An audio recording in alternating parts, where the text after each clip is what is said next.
بسم الله الرحمن الرحيم الحمد لله رب العالمين والصلاة والسلام على أشرف المرسلين سيدنا محمد وعلى آله وصحبه أجمعين ثم بعد السلام عليكم ورحمة الله وبركاته. Урматтуу мусулман бир туугандарым, бүгүнкү сабактан мурда ушу бүгүнкү жумадан алдыңкы сабактарды угуу үчүн мунун хакын төлөп пайгамбарга бир салават келтиребиз. Саллаллаху алейхи ва саллям. روى الإمام البخاري ومسلم عن أبي أيوب الأنصاري رضي الله عنه.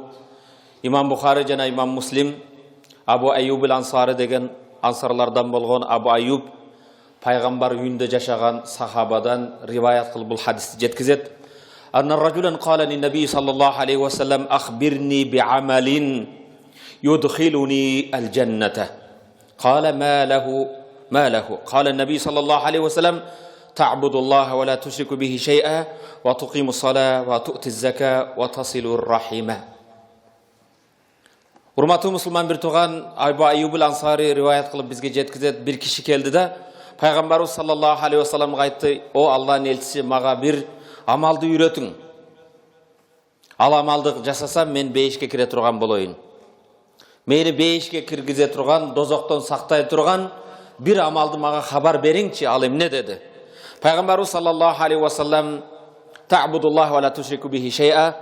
Allah Taala'nın барлыгына бирлигине иман келтиргенден кийин жалгыз Кудайга ибадат кыласың. Кудайга гана сыйынасың. Ve la tushriku bihi shay'a. Allah Taala'га эч нерсени шерик кошпойсуң. Мазардан, дарактан, башка нерседен тилебейсиң. Көз ачыктан бардык нерсени iyaka na'budu ve iyaka nasta'in. Өзүңө гана ибадат кылабыз, өзүңдөн гана жардам сурайбыз. Башыңа түйшүк түшкөн кезде ким жардам берет экен деп айка-байка чуркабайсың. Пайгамбарыбыз саллаллаху алейхи ва салламдын сахабалары айтат, башына бир кыйынчылык иш түшсө, пайгамбарыбыз саллаллаху алейхи ва саллам тура калып эки рекат намаз окуйт эле, жараткандан жалбарып сурайт эле. Бүгүн урматтуу мусулман бир тууган, биз Аллах Тааланын барлыгына бирлигине ишенебиз, иман келтиребиз. Бирок тилекке каршы көп мусулмандар эле кызыга жуучу келбей калса да жуучу көз ачыкка барат. Соодасы болбой калса да башкага барат. Мазарларга, тоолорго алардын колдон эч нерсе келбейт. Рызыкты берген Аллах, өмүрдү берген Аллах, бардык нерсе Аллахтын колунда. Амруху байнал каф ва нун. Аллахтын буйругу каф менен нундун арасында. Кун бол деген нерсе болот. Ва туқимус сала. Намаз окуйсуң. Ва ту'тиз зака. Zeketini beresin. Zeketke bir yerde, ушул жерде токтолуш. İslam dinimizde урматтуу мусулман бир тууган 5 фардын бирөөсү. Биринчиси Аллах Тааланын барлыгына бирлигине иман келтирүү, экинчиси намаз окуу, үчүнчүсү зекет берүү. Төртүнчүсү Рамазан айында ороза кармоо, бешинчи кудурети жеткен адам бир жолу ажыга баруу. Кур'ан-ы Каримде кайсы жерде акимус сала, намазды окугула, намазыңарды бекем тургузуп окугула дегенден кийин ва атуз зака, зекетиңерди бергиле дейт. İslam'dan 5 farzın birisi zekat eken. Oşoндуктан dinimizde tuura түшүнөлү. Же болбосо 5 farzın birisini алып таштайбызбы? Алууга эч кимибиздин укугубуз жок. Муну айтайын деген кээ бирлер исламды үйрөнүп, намазды баштаган кезде соодасын да башкасын да таштап коет. Мусулман соода кылыш керек. Мусулман бай болуш керек. 5 farzın бирөө болгон зекетин бериш керек. Ажыга да тыйын тыпырың болбосо бара албайсың. Ошондуктан урматтуу мусулман бир тууган, Musulman kembagal bolup jayında almapuş ozuma түштө отурбаш керек. Famshu fi manakibiha wa kulu min rizqi. Жердин чар тарабында жүрүп, рызкыңарды табып жегиле дейт Аллах. Жөн жеп отуруп калбастан зекетиңерди бергиле. Алиф лам мим заликал китабу ла райба фи. Бул китептин Кур'анда эч бир шек жок. Худал лил муттакин. Бул Кур'ан Takvadar insanlarda tuğra bağıtqa başlaydı. Takvadarlar kim? Ellezine yu'minuna bil gayb. Gaybtan, körbösten Allah'ın barlığına, birliğine işenet. Peygambardı da körbösten, peygambar, hak peygambarla iman keltiret. Ellezine yu'minuna bil gayb ve yuqimuna salat. Namazını okuşat. Andan keyin hurmatlı Müslümanlar, namazdan keyin zeketin beret. Jana Allah Taala bergen nerselerdi Kuday jolunda nafaka kılışat. Eğer musulmandar жалкоо болсо иштебесе анда 5 farzın bir zeket деген farzı kerek emes болот эле. Ошондуктан зекет кимге фарз? Мусулманга фарз. Тыйыны болбосо кайсы зекетти берет? Ва туқимус сала ва ту'тиз зака. Караң, намаз, зекеттен кийин менин токтоло турган темам ушу. Ва тасилур рахима. Туган урук менен карым катнашта болосуң. Туган уругуң менен карым катнашта болосуң. Тугандыкты үзбөйсүң. Пайгамбарыбыз саллаллаху алейхи вассалам ла ядхулул жанната катиур рахим. Бул хадисте имам Бухари, имам Муслим риваят кылган, бейишке кирбейт тугандар менен карым катнашты үзүп араздашкан дейт. Урматтуу мусулман, бир туган бир жакшы сооп иштердин бир эшиги чоң. Көптөгөн инсандар андан капилетте калып кеткен. Балким бейишке алып бара турган эшик дей турган болсок, же болбосом дозок алып бара турган бир чоң жаман күнү дозоктун эшигин ача турган нерсе, көптөгөн инсандар көңүл бурбастан ушуну аткарып коет. Кээ бирлер дозокко карай умтулат, кээ бирлер бейиштин эшигин жабып салат. Ал эмне? Урматтуу мусулман, бир туган Пайгамбарыбыз саллаллаху алейхи вассалам туган урук менен карым катнашта бол деген. Туган урук менен карым катнашта болуп жакшы мамиледе болгон адам ал бейиштин жолунда. Араздашып арзыбаган мандат үчүн, жер үчүн, соода үчүн, контейнер үчүн, болбогон буюмдар үчүн тарынып сүйлөшпөй жүргөндөр өзүнө бейиштин эшигин бекитип алды дейт. Силай рахим деген сөз эмне? Рахим деген сөз араб тилинде жатында айтат. Эненин курсагында бала бүткөн жер баччадан же болсо маткан рахим дейт. Ошо туган урук, тугандар менен карым катнашта. Сила рахим эмне менен болот? Тугандар менен зиярат кылуу. Акча сурап барып, бир гана карыз сурап барганда эмес. Зиярат кылуу, калыс Аллахтын ыраазылыгы үчүн. Сизди чакырган кезде сүйүнүп келесиз, туганым мени чакырды деп. Ахвалын сурайсыз. Сыйлайсыз, урматтайсыз, кээде белек бересиз. Баласын үйлөгөн кезде, кызын чыгарган кезде. Кембагал болсо жардам бересиз. Ооруп калса хабар аласыз. Кубанычтуу болгон нерсе кутуктап, башына кайгы жеткен кезде жөлөк болуп көңүл айтасыз. Пайгамбарыбыз саллаллаху алейхи вассалам мындай деген эмеспи? Пайгамбар хадисинде амарани рабби битис. Раббым Аллах мага 9 нерсени буйурду дейт. Пайгамбарыбыз саллаллаху алейхи вассалам Раббым тарбия кылуу үчүн Аллах таала мага 9 нерсени буйрук берди дейт. Биринчиси хашятла фиссирри вал алания. Кудайдан ашкере болгондо, купуя болгондо, жалгыз болгон кезде, жамаат менен болгон кезде Кудайдан коркууну. Урматтуу мусулман, бир туган кээде адам жалгыз үйүндө намаз окуса, машалла, 2 мүнөт, 1 мүнөттө. Жамаатта биринчи сафка, алдыңкы сафка өтүп калса, жайына келтирип. Ким үчүн окуп атабыз? Алладан, элдин алдындабы, жалгыз каласынбы, ашкере жүрөсүнбү, купуядам Кудайдан коркууду буйурду дейт биринчиси. Экинчиси калиматул адл фил гадаб ва рида. Ачуун келип турган кезде, разы болуп турган кезде, кубанып турган кезде, кайгырып турган кезде да чындыкты сүйлөө, адилеттүү болуу. Адилет, чындык сөзүн сүйлөгөндүктү буйурду дейт. Үчүнчүсү ал-касд фил факр вал гина. Колумда бар кезинде, колумда жок кезде дайым исраф кылбастан орто жашоону. Биз айтып, болсо чара-чара, болбосо бечара деп. Болгондо чачып анан жок дегенде отуруп калат. Андай эмес. Колуңда бар кезинде да, жок кезинде орто исрафсыз жашагандыгы. Ван асила мен катаани. Аллах таала мага буйурду дейт Пайгамбарыбыз саллаллаху алейхи вассалам. Туганым менден тарынып, карым катнашты үзүп койсо, мен ошону барып байлап, карым катнаш кылууду буйурду. Ал сенден тарынса да сен барып, мамилеңди оңдо. Ва ан афуа аммен заламани. Мага зулум кылып, кээде менин укугум тепсеп койгон кезде, аны кечирүүдү Аллах мага буйурду дейт. Ва ну'тия мен харамани. Мага бербегенге мен берем. Мен тоюмда эч нерсе алып келбедим, мен неге берет экем? Жок. Бербегенге берүүнү дейт. Жардам бербегенге сен жардам бер. Ва якуна самти фикран. Жана Аллах таала мага буйурду, самт үн чыкпай отурганым ой жүгүртүү болсун, пикир Аллах тааланын кудуретиде. Кереметтүү Кур'ан Аллах тааланын кудуретин баяндаган, окуй турган китеп болсо, бул жаратылыш дагы экинчи бир китеп. Муну Аллах тааланын кудуретин окуйсуз. Өзүңүздүн жаралышыңызда Аллах табарак ва таала силердин өзүңөрдүн жаралышыңарда Аллахтын барлыгына билгине чоң өтө көп далилдер бар дейт. Кээ бирлер айтат, далил айтчы. Кантип эле андай эле. Мен көрбөгөнгө ишенбейм дейт.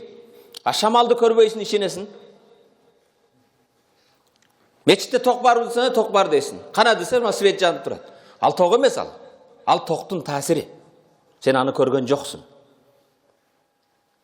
Ошондон биз Аллах табарак ва таала кудретин көрөбүз. Үн чыкпай отурган кезде эмне кылыш керек экен? Пикир жүргүзүп, ой жүгүртүү.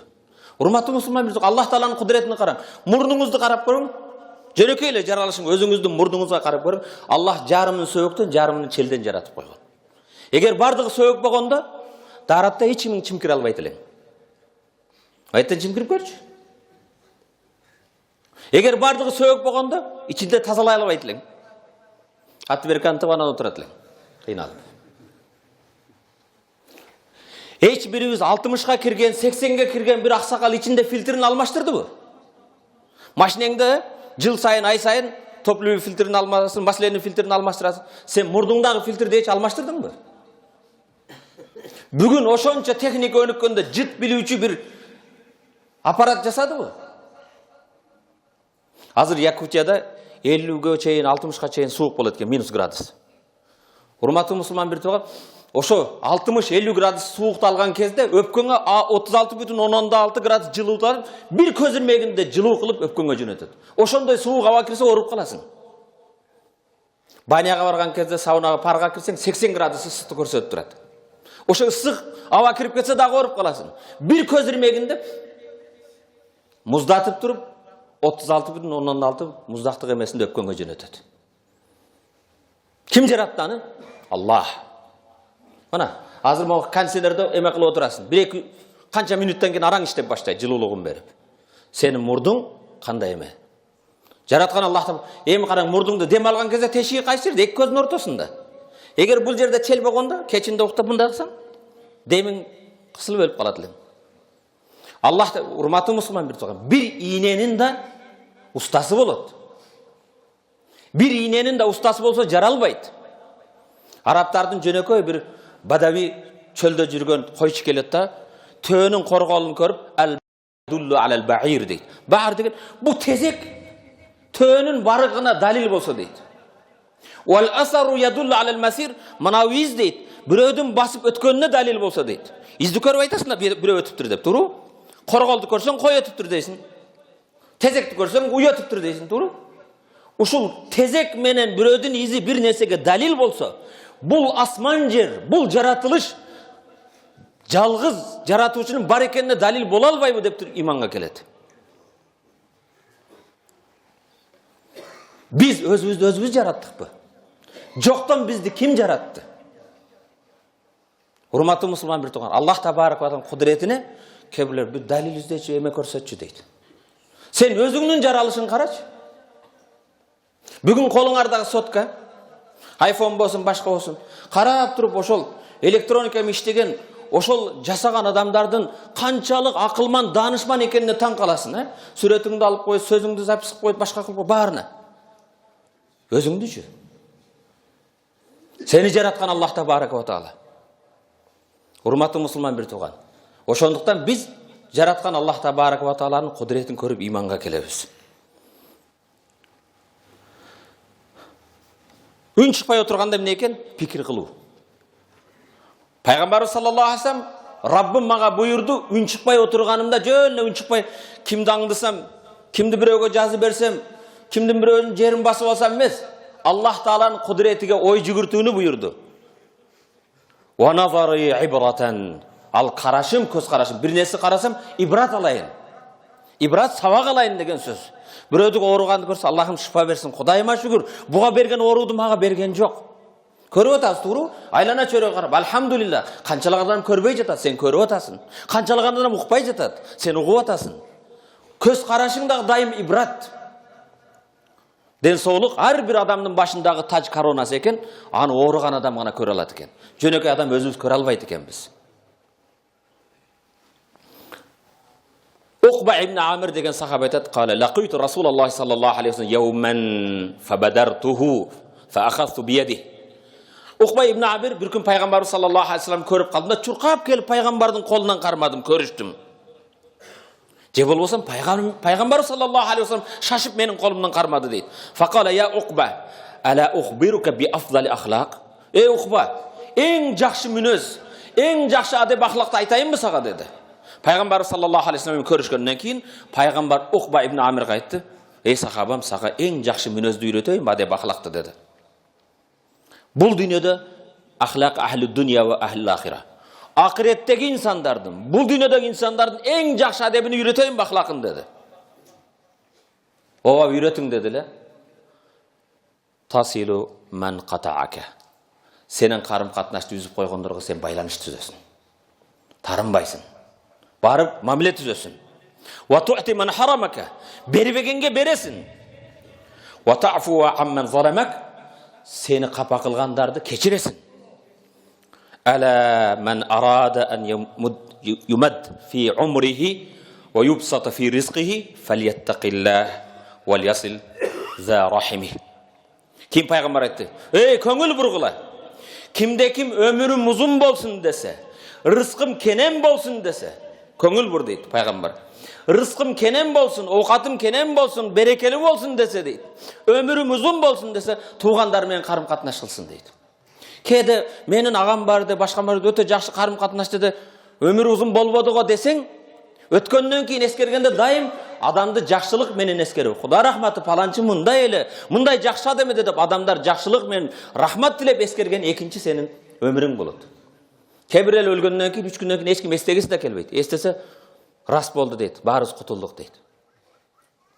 Атың өшкір өшіп кетті дейді. وعن أبي هريرة رضي الله عنه قال الرسول صلى الله عليه وسلم: ثلاث من كن فيه حاسب الله حسابا يسيرا وأدخله الجنة برحمته.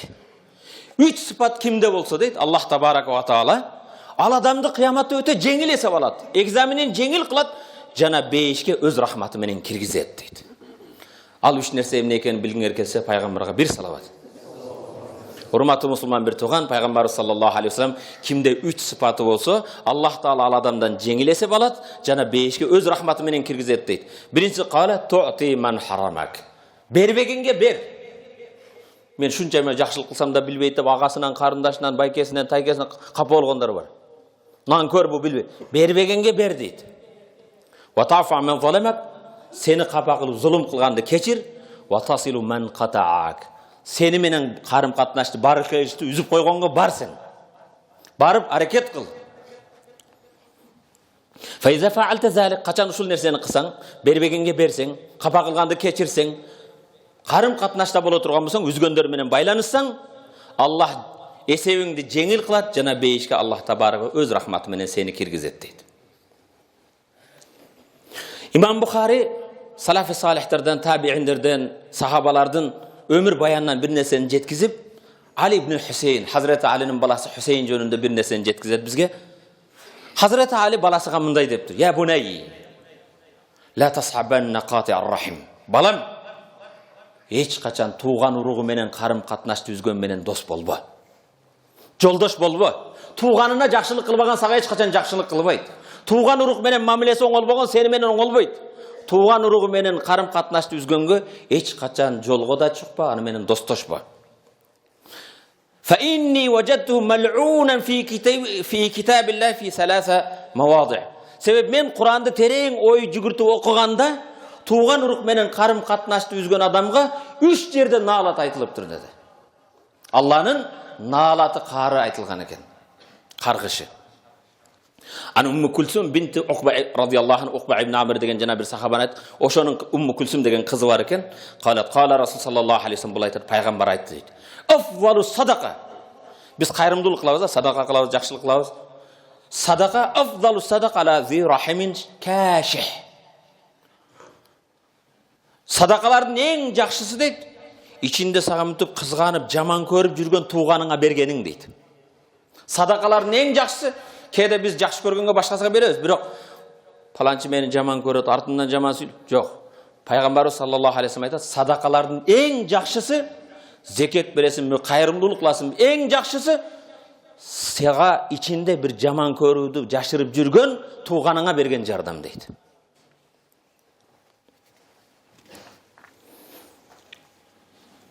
Абу Хурайрадан Аллах разы болсун, "Кала я Расулаллах, ахбирни бишейин иза амилту бихи дахалту жанна."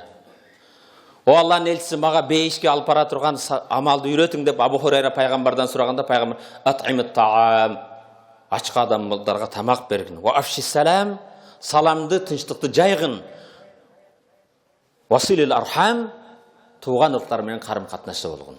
Урматтуу мусулман бир туган, кайра көңүл буруңуз. Бүгүнкү темабыз туган урук менен карым катнашта болуу. Өткөн темабыз кошуна менен болгон мамиледе. Эми урматтуу мусулман бир туганың дегенде эле биз келип жет атаңды тааныйбыз, сен уругуң кайсы? Мен саякмын же мен кыпчакмын, мен солтоомун, башкамын, мен туганым. Жок. Тугандардын эң жогорусу ла илаха иллаллах Мухаммад Расул келимесинде айткан, ушу келименин астындагы ар бир мусулман иннамал муъминуна ихва, албетте имандуулар бардыгыбыз бир туганбыз. Ар бир мусулман. Бул өзбек экен, бул уйгур экен, андай эмес.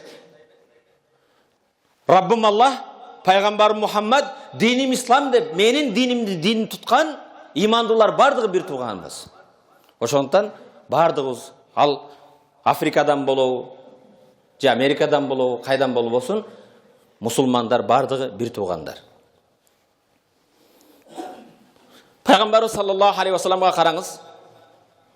Кеде пайгамбардын өмүр баянын окуган кезде мындай терең көңүл бура турган болсок, ой жүгүртө турган болсок, пайгамбарыбыз саллаллаху алейхи ва саллам 40 жашка чейин Меккедеги адам сыпатында болуп, кылык жоругунда айвандай болуп, паракордук менен, жемкордук менен, же процент менен, сүткордук менен жашап жаткан, кыздар төрөлсө тирүүлөй көмүп жаткан, адамгерчиликтен чыгып калган эл эди. Буларды кандай кылганда ушунтуп имансыздык караңгылыгынан иман нуруна чыгарам. Кантип булар адам болуп жашайт дегенде ой жүгүртүп пайгамбар саллаллаху алейхи ва саллам Меккеден 6 километр алысыракта чыгып алып Хира үңкүрүндө ой жүгүртөт эле. Хирадан карайт эле меккеликтердин ахвалын, турмушун. Күндөрдүн биринде Жабраил алейхиссалам келди да пайгамбар саллаллаху алейхи ва салламга пайгамбар саллаллаху алейхи ва салламды бекем кысып, кысканы ойго, бул уйкусунда эмес, түш эмес. Икра, оку dedi. Eldi tuğra jolga başlayayım deysinbi. Jarık jolga başlayayım desen oku dedi. Ma'ana biqara, men okunu bilbeyim deyip, Peygamber okunu bilbeyt ele. Enesinin kursağında kesinde atası ölgön, 6 yaşka tolboston enesi ölgön, jetim kalgan. Kim o? Kaydan okuydu? Okudu bilbeyim. Cebrail Aleyhisselam 2. jol bekem kısıp, ikra, oku.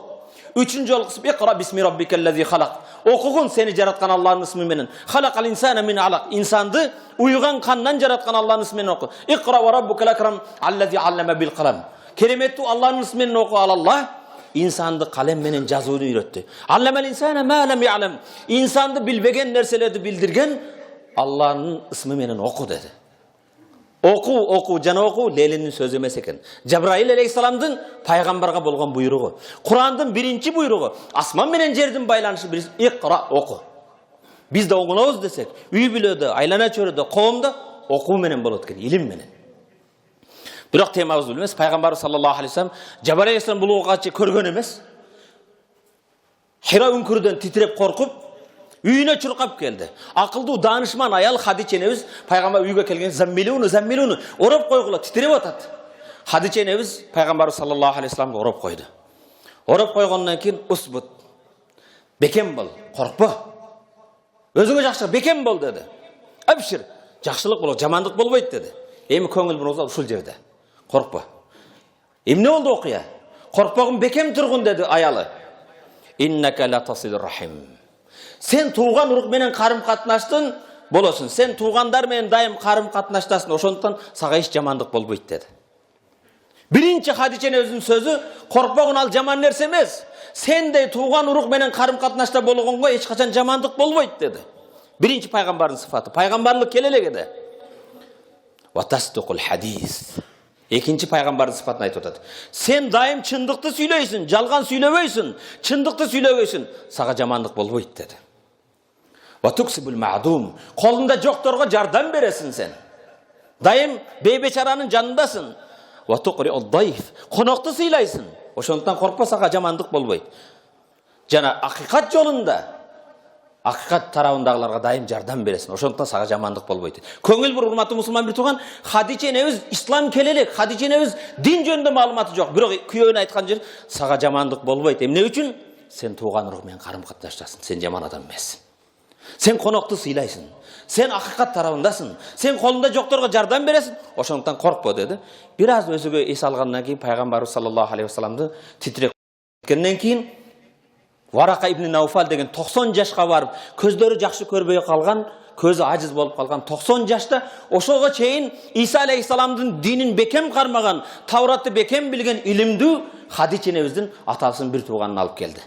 Жетелеп келди. Жүр аксакалга апарайык эми dedi. Биринчи өзү көңүлүн тынчкандан кийин аксакалга алып келип туруп эмне dedi? Пайгамбарыбыз саллаллаху алейхи вассаламдан маселелерди уккун эмне дейт деп. Варака ибн Науфал пайгамбарыбыз саллаллаху алейхи вассаламды болгон окуяны уккандан кийин лейтани акуну жазан. Аттиңай мен жаш болгонумда дейт пайгамбарыбызга. Жана карыганчал угуп бүтүп коркпо dedi. Бул Мусага, Исага келген периште кептир. Сен акыр заман пайгамбарысың. Аттиңай мен жаш болгонумда сени тууган уруң өз туулуп өскөн жериңден кууп чыкканда мен сага жардам берет элем, жөлөк болот элем жаш болгонумда dedi. Пайгамбарыбыз саллаллаху алейхи вассалам элим мен өз жеримден кууп чыгабы дегенде Варака ибн Науфал сенен мурдагы пайгамбарларга акыйкат чындыкка чакыргандар ушундай кыйынчылыкты көргөн, өз элинен куугундукка учураган дейт. Сага да ошол болот дейт. 6 күндөн кийин Варака ибн Науфал өтөт. Өткөнүн себеби урматтуу мусулман бир тууган, пайгамбарга ушул аманатты айтыш үчүн жашап тургандай болду. Сен пайгамбарсың деп иманга келди бул. Аттиңай ошол кезде жаш болсом деп. Көңүл бур. Жаштар, bir күн сага да келет. Аттиңай жаштыгымда аны кылбаппын. Аттиңай жаштыгымда муну кылбаппын деп. Варака ибн Науфал 90 жашында аттиңай dedi. Пайгамбарыбыз саллаллаху алейхи вассаламга биринчи аят түшкөн кезде икра. Андан кийин бир күндөрдүн биринде пайгамбарга "Ва анзир аширатакал aqrabin", ey Muhammad, жакын туугандарыңды эскерт. Биринчи жакын туугандарыңды иманга чакыр, исламга чакыр dedi. Пайгамбарыбыз саллаллаху алейхи вассалам Сафа тоогуна чыкты дагы. Чыккандан кийин пайгамбар: "Я ма'шара Курайш, ey Курайш уруулары келгиле. Иштару анфусакум, нафсыңарды, денеңерди дозоктон куткаргыла. Ла угни анкум мин Аллахи шай'a", Кудайдын алдында мен эч жардам бере албайм, уругуңуз бир болгон менен. "Я бани Абдуманаф, ey Абдуманафтын балдары, Абдуманафтан таркагандар, өзүңөрдү өзүңөр куткаргыла, иманга келгиле, мен силерге жардам бере албаймын." Пайгамбар болуп: "Я Фатима бинти Мухаммад, ey Мухаммадтын кызы Фатима, иманга кел, исламда бол, мен сага жардам бере албайм. Мен пайгамбардын кызымын дей албайсың" dedi. Ата балага да кызыга да жардам бере албайт экен. Бул хадисти имам Бухари риваят кылган. Урматтуу мусулман бир ошондуктан пайгамбар саллаллаху алейхи вассалам айтты: "Ман кана ю'мину биллахи вал яумил ахир фальясил рахима". Ким Алланын барлыгына бирге иман келтирсе, тууган уругу менен карым катнашта болсун. Иманың барбы? Алланын барлыгына билгине ишенесиңби? Ахирет күнүнө ишенесиңби? Туугандар менен карым катнашта бол дейт.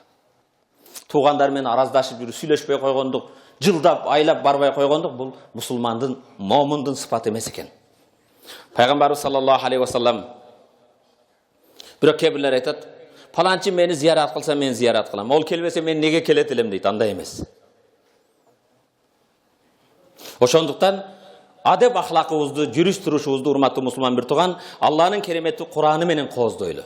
Кураны Карим кантип кооздойсуз? Адеп ахлакыңызды, жүрүш турушуңузду Куран менен кооздо дегенде Куранда Аллах таала мындай дейт: "Аузу биллахи минеш шайтанир ражим. Ва ла тастауил хасанату ва ла саййа. Идфа биллати хи ахсан". Эч качан жамандык менен жакшылык тең болбойт. Жакшылык менен жамандык тең болбойт. Жакшылык менен жамандык эч качан тең болбойт. Идфа биллати хи ахсан. Дайым жамандыкты жакшылык менен кайтар. Ата бабаларыбыз бекерге айткан эмес да, таш менен урган, таш менен урган деп. Жамандыкка жакшылык менен жооп бергин дейт. Андай кылсак не болот экен?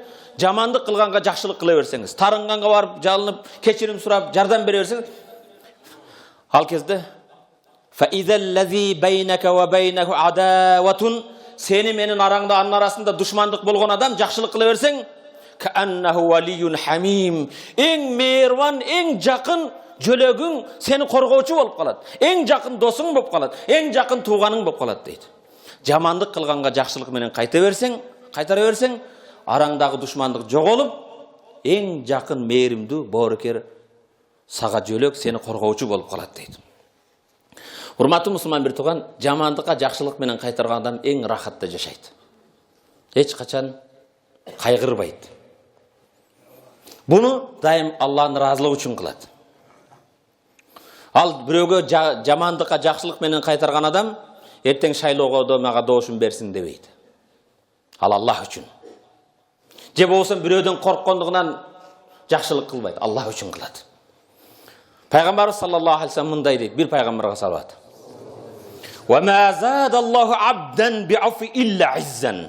Аллах кечиримдүү бендеге бир нерсени гана көбөйтүп берет дейт. Кечирген сайын кечиримдүү адамга азиз сый урматыны гана көбөйтөт дейт. Кечиримдүү адамды, кечирген адамдын дайым кадыр баркын Аллах көтөрөт дейт.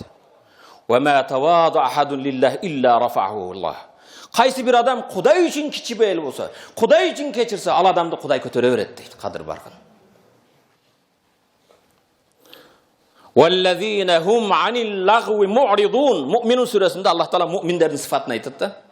Муъминдардын сыфатын Аллах муъминун, имандуулар деген сүрөдө мындай сыпаттайт. Валлазина хум анил лагви му'ридун. Имандуулар бепайда керексиз нерседен жүз үгүрөт. Ушак айынга, башкага көңүл бура бербейт. Кереги жокпу? Көңүл бурбайт. Му'ридун деп жүз үгүрүп кетет. Анда бу жерде отурбайт.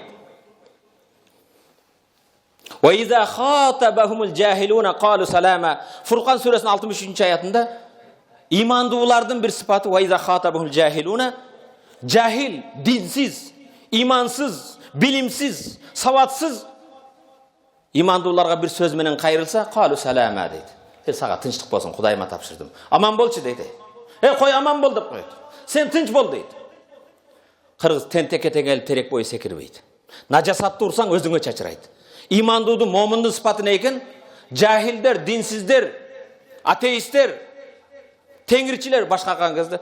Kudayım sağa da tınçlık versin, hidayat versin deydi. Tura bağıt versin, yüreğinin kulpuna Kudayım açsın deydi. Ağa tengelişinin hiçbir kereki yok. Ve izâ semi'ul lagve a'radu anh. İmandular kaçan paydasız söz dukkan kezde a'radu anh. Cüzü görüp ukpagan kişi olup moyun burup ketet. Ve kalu lana a'maluna ve lekum a'malukum. Bizge özünüzün amalыбыз, sizlerge özüңөрдүн amaldыңар. Salamun aleykum. Sizlerge tınçlık eli bolsunçu Kudayım. Tınçlık eli bersinçi. La nabtagil jahilin. Jahillerden menen biz tartışpayбыз, jahillerden bir ümitimiz de yok senden. Sizlerden bir nerseni ümit de kılbayбыз. Kasas suresi 55. ayet. İdfa billati hi ahsan. Dayım jakşılık menen kaytargın. Jakşılık menen kaytargan кезде arаңдағы душмандығың жоғолуп, ең жақын мейірімдүүлөрдөн болуп каласың. Урматтуу мусулман бир тууган, өзүбүзгө өзүбүз бир суроо берели. Жакшылык менен жамандык теңби? Жамандык кылганга жакшылык кайтарганың. Эч качан жакшылык менен жамандык бир таразда болобу? Эч качан тең болбойт. Эч бир акыбалда тең болбойт.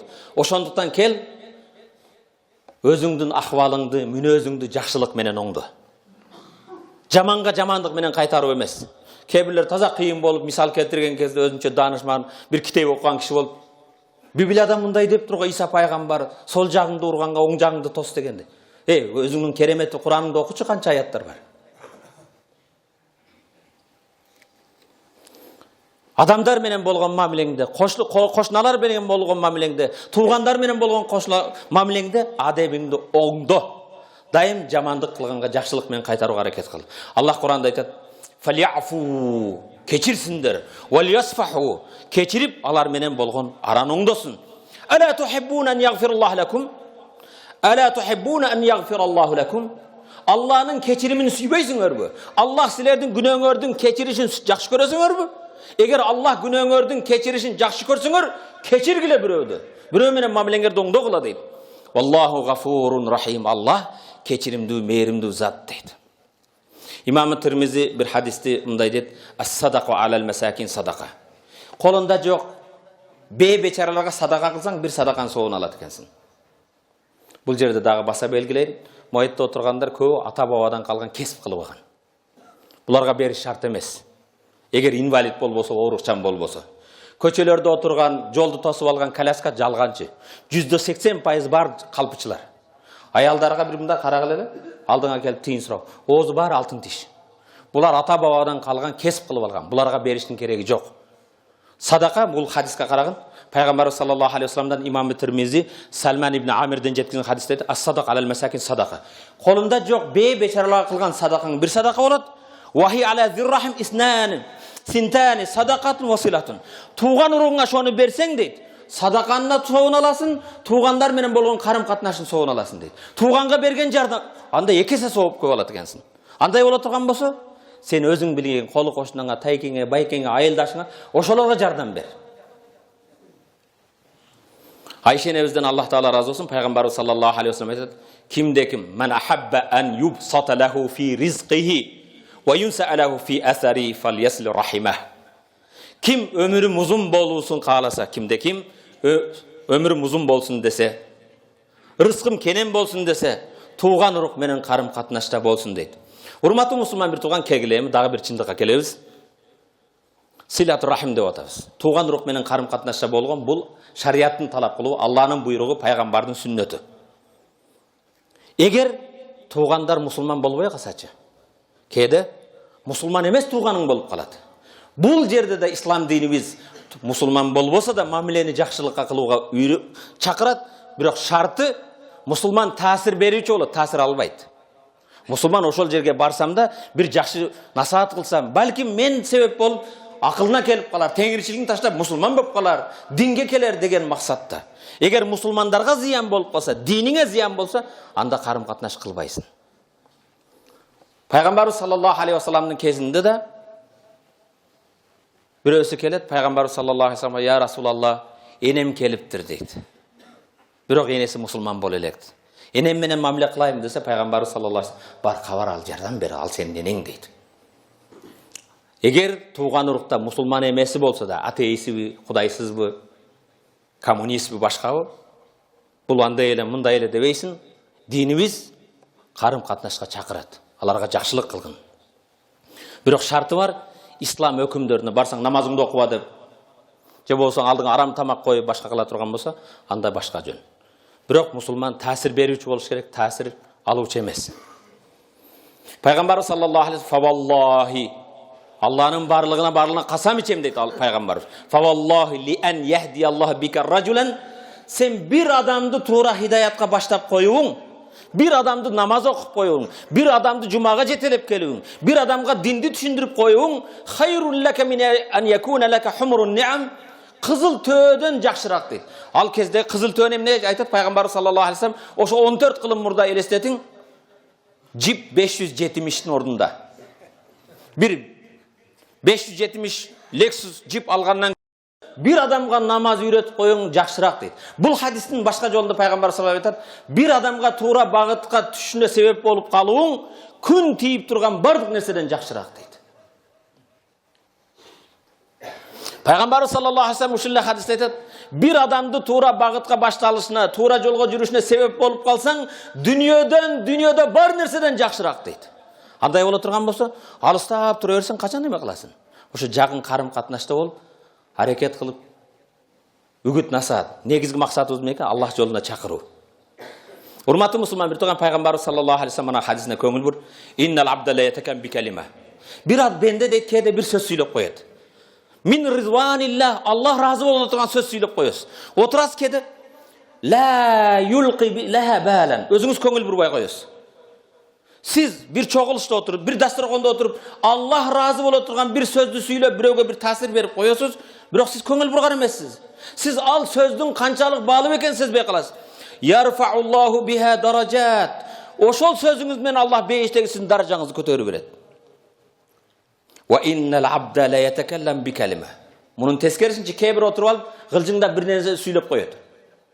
Көңіл бұрбастан тілім бар деп бір нәрсені айтып қояды. Min sahatillah, Allah'ın gazabı qarı kele turgan jaman sözü söyleydi. La yulqi ilaha balan. Ağa köngül burbaydı, ozundan ne çıqqan ağa. Yahvu biha fi cehennem, dozoqtun en terin aslında oşo sözü meni düşüp ketedi deydi. Sözdü çıqalek kezde söyleş gereken. Oşonduktan bizdin ata-baba ne deydi? Buttan jığılgan turar, Tilden жығылған турбайт дейді. Сүйлеп алып анан ойланба. Урматтуу мусулман бир тууган, ар бир сүйлөгөн сөзүңдү билишиң шарт. Бирок ал бири билген нерсеңди айтышың шарт эмес. Ар бир билген нерсемди сүйлөйм дерби. Бирок ар бир сүйлөгөн нерсеңди билип сүйлө. Пайгамбар саллаллаху алейхи ва саллям "Ва инна ахадакум yaqta ar-rahim wa la yulqi li hadhihi al-qati'a balan." Силердин кээ бирөөлөрүңөр туган урук менен болгон карым-катташты үзүп коет, көңүл бурбайт дейт. Ошонун себеби менен дозокто өтө терең түшүп, бейиштен өтө алыста калып кетет дейт.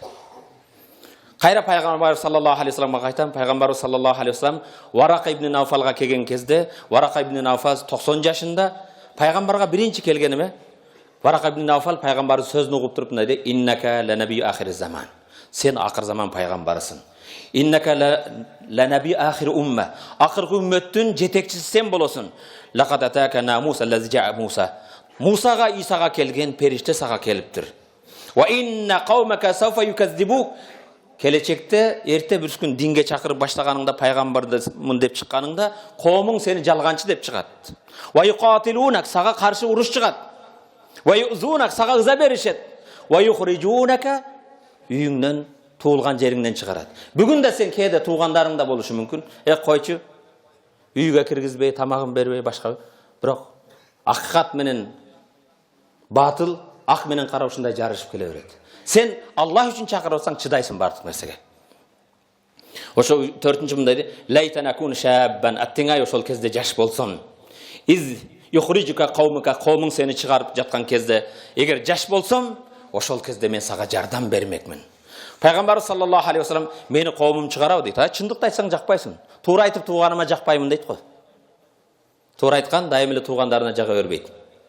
Пайгамбарыбызга биринчи түшкөн аят: "Икра", оку деди. Значит, өнүгөбүз десек, үй бүлөдө башкада биринчи окушубуз керек экен. Экинчиси музаммил, оронуп жаткан жатпа. Ийгиликке жетем десең жата бербе. Мен дайым тамашалап айтам, тамаша чындыкка жанаша. Тажиктерде "Коро бобми" дейт да, көрүшкөндө. "Ишиңер жакшыбы" дейт. Орустар "Как дела" дейт. "Ишиң кандай" дейт. Биздин аякта кыргыздар "Кандай жатасыңар" дейт. Жата бер дейт да. Жалголго чакыргандай. "Я юхал музаммил кумил лейла", эй, оронуп жаткан тур түнүс, намаз оку, Аллага жалбар. "Ва муддассир", чүмкөнүп жатпа деген сөз. 4-нчү Фатиха. Фатиха бул жашоодун эң негизги багыты.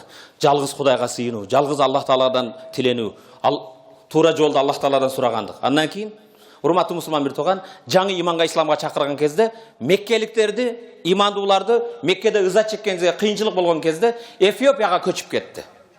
Эфиопияда Наджаши деген адилеттүү падыша бар. Пайгамбарыбыз айтты: "Ошол жерге баргыла, ал жердин падышасы адилеттүү, анын кол астында эч ким зулум көрбөйт. Ошол жерге барып диниңерди кенен ибадатыңарды кылып динде жашагыла" деди. Пайгамбар саллаллаху алейхи ва салламдын сахабаларынын арасында Джафар ибн Аби Талиб, Абдурахман ибн Ауф, Умму Хабиба бинти Аби Суфьян, көптөгөн 100ге жакын сахаба каяка көчүп кетти? Эфиопияга барды. Эфиопияга баргандан кийин Меккеликтер жөнө турбастан артынан Абу Суфьян менен Ас ибн Абдуллах деген эменин сахабаны көп белектерди берип, алтын күмүштөрдү төөлөргө жүктөп каравандар менен баргындагын деди. Эфиопиянын падышасыга пара берип туруп, аларды бияка алып келесиң деди. Булар кетип калбасын, алып келгиле деди. Абу Суфьян баргандан кийин эмне десе, бул бизде бузукулук кылып келди, элди экиге бөлүп жалып келди, сенин да элиңди бөлөт, башка деп жалган сөздөрдү айтып келгенден кийин Наджаши адилеттүү падыша эки тараптуу угат. Бир тарапты угуп туруп өкүм чыгарбайт. Наджаши чакырды дагы мусулмандардан: "Маллази жаакум би?" Эмне алып келди силер? Эмнеге келдиңер бул жерге деди. Мусулмандын адебине карап, ар ким туруп сүйлөй бербейт.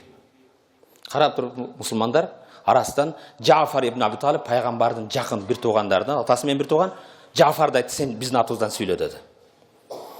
Наджаши ал биринчи чыкта мындай деди: "Айюхал малик", көңүл буруңуздар. Исламдан мурдагы нерсе дагы, ислам боло элек кезде да бул адамдар туура эмес нерсе. "Айюхал малик кунна кауман наишу фил жахилия". О падыша, Наджаши, биз исламдан мурда биз эскиликте, динсиз, караңгылыкта жашаган эл едик. Жахилият деген караңгылык, динсиздик. Эми жамандыктар десе, биринчи, жамандык, эскилик, динсиздер кандай болот? "Якулу даиф минна ал-кави". Биздин күчсүздөрдү күчтүүлөр хакын жейтиле. Күчтүүлөр күчсүздөрдүн хакын жейтиле. Экинчиси, ванусиул живар. Кошуна менен мамилени жакшы кылбайт элек. Кошунаны сыйламай жок эле. Кошунанын укугун билбейт элек. Ванактаул архам темабызга байланыштуу туугандар тууган урук менен карым катнашта болбойт эле. Караң. Ушу сөздөрдү айтты. Ванабудул аснам, бутка сыйынат элек. Кудайга эмес, таштарга сыйынат элек. Биринчи шу. Бул исламдан мурдагы да, исламда да бүгүн динсиз деле ушул жаман нерселер да. Бутка сыйынуу, күчтүүлөр күчсүздүн акын жегендик, кошунага жакшы мамиледе болбогондук, тууган урук менен карым катнашта болбогондук, мусулман болбосоң да бул жаман нерселер. Андан кийин экинчи айтты. Фажаана ражулун нариф наса, пайгамбарды кыска тааныштырды. Биз тааныган тегин, ата тегини билген, уругуну билген, аманатчыл болгон бир жигит арабыздан пайгамбар болду. Üçüncü. Emnege buyurdu? Amarana bil İslam. Dindi karmagıla dedi. Ve amara bil sıdkıl hadis. Çındıktı söylögüle dedi. Ve adayla amana amanatka kıyanat kılbagıla dedi. Ve silatul arham tuğandar menen karım katnaşta bogula dedi. Ve husnul civar koşnalar menen mamlenger doңдогула dedi. Faadada bul emi jakşılıkta aytıp atadi. To'ra bu jakşı nerse mi? İslamды bilsеңiz de, Kur'an bilsеңiz de, Kur'an bilbesеңiz de, çındıktı söylөгөндүк, amanatka kıyanat kılbagандык, koşna menen jakşı болгондук, туган урук менен карым катнашта болгондук İslam'dan jakşı jagын aytты. Пайгамбар бизге шуну чакырды. Üçüncü, fa'ada aleyna kavmana. Oşonu kılavuz desek, kavmumuz bizge karşı çıkıp atat dedi. Ve qaharana ve azabuna bizde azaptadı, kıynadı. Keyin Пайгамбар bizge aytты da bu jerde jakşı kichine kichpeyildik menen. Faqalana nabiyyuna Пайгамбарыбыз aytты. Ukhruju ila ardil habasha. Efiopiyan jeriga bargıla oşol jerde çındık, adilettүүлүк бар деп sizde aytты. Başka jerde emes oşonduktan sizdin mekendi tandap geldik dedi. Najashi угуп бүткөндөн кийин мындай dedi. Силердин пайгамбарыңар чакырган чакырык менен Иса пайгамбар чакырган чакырык экөө бир жерден чыгат экен, эч бир айырмасы жок. Кенен жыргалчылыкта, адилеттүүлүктүн астында жашай бергиле. Мен силерге буларды кайтарып бербейм деп эмени кайтарып берди.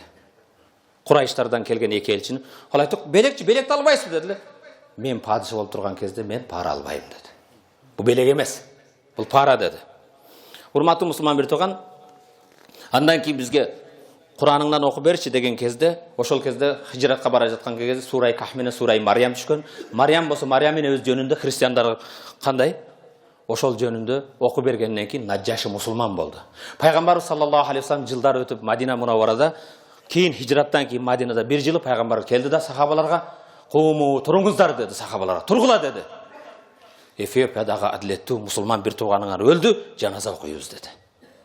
Gayiptan janaza anın mayeti kelgen жоқ. Пайгамбар саллаллаху алейхи вассалам Наджашинин жаназасын пайгамбар окуду.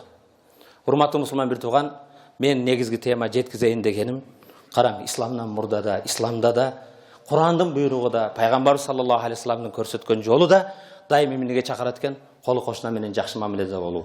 Эң негизгиси колу кошунаны жарытпайсың жакшылык кылып, эгер тууганың менен жакшы болбосоң. Тууган урук менен карым катнашта болуу исламдагы эң негизги чакырыктардан. Бирок тууган урук деген кезде бир гана уругуңду, жет атаңды сүрүштүрө бербестен, ар бир мусулман менен бирге болууга, мусулмандарга ал-муслимун салимал муслимуна мин лисаниhi ва ядиhi, мусулмандын колудан, тилиден башкалары саламатта болсо ошол мусулман дейт. Амин. Аллахумма гфир лана зунубана ва каффир анна сайyiatina ва таваффана мa'ал абрар. Жараткан Аллах таала баарыбызды угуучу бенделерден кылын, уккан аят хадиске амал кылып насип эткин. Тууган уруктар менен жакшынакай карым катнашта болуп, пайгамбар вада бергендей бейиште бирге болуубузду баарыбызга насип эткин. Бирахматика я архамар рахим.